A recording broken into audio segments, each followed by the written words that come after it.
రాబోయే ఎలక్షన్లో తెలంగాణలో భారతీయ జనతా పార్టీ ఖచ్చితంగా భారతీయ జనతా పార్టీ అనేది ఇక్కడ గవర్నమెంట్ స్థాపిస్తుంది. జై శ్రీరామ్, భారత్ మాతాకి జై. ఈరోజు మన ప్రియతమ నాయకుడు, మన ఆశాజ్యోతి, మన శ్రీ నరేంద్ర మోదీజీ గారు ఈరోజు 5 గంటలకి పరేడ్ గ్రౌండ్కి రావడం జరుగుతుంది. కావున ఈ యొక్క ప్రభంజనం చూడండి, మీరు పబ్లిక్ని చూడండి, తరలి వస్తున్నారు. ఈ యొక్క పబ్లిక్ అనేది వేరే పార్టీ వాళ్ళు 500-1000 రూపాయలు ఇస్తే వచ్చేది కాదు. ఇది భారతీయ జనతా పార్టీ బీజేపీ కార్యకర్తలు స్వయంగా అనేది తరలి వస్తున్నారు మోదీజీ గురించి.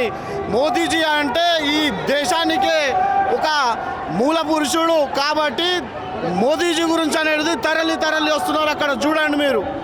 అదేవిధంగా ఇక్కడ ఏ రకంగానైతే మీరు ఈ జనాలను చూస్తున్నారో, తెలంగాణకి స్పెషల్గా అనేది 9,000 కోట్లు కేటాయించి తెలంగాణకి డెవలప్ జరగాలి కాబట్టి ఇక్కడికి వచ్చి అనేది కొన్ని కార్యక్రమాలు చేసి అనేది ఒక అర్ధగంట అనేది జనాలతో మాట్లాడి వెళ్ళడానికి మన ప్రియతమైన నాయకుడు వచ్చారు.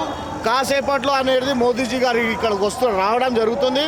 కావున మీరందరూ అనేది ఆయన సందేశం విని ఆయన సందేశాన్ని పాటించి భారతదేశాన్ని అనేది ప్రపంచంలోనే నంబర్ 1 చేయాల్సిందిగా ఈ తెలంగాణ ప్రజలకు కోరుతున్నాము.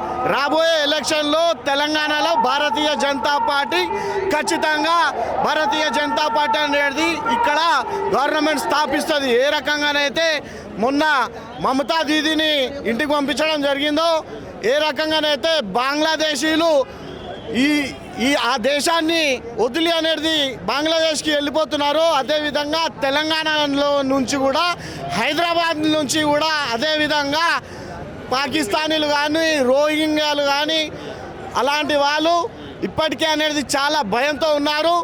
ఈరోజు మోదీజీ స్పీచ్ ఇచ్చిన తర్వాత వాళ్ళు కూడా భయానికి ఇక్కడ నుంచి వెళ్ళిపోతారు. ఇది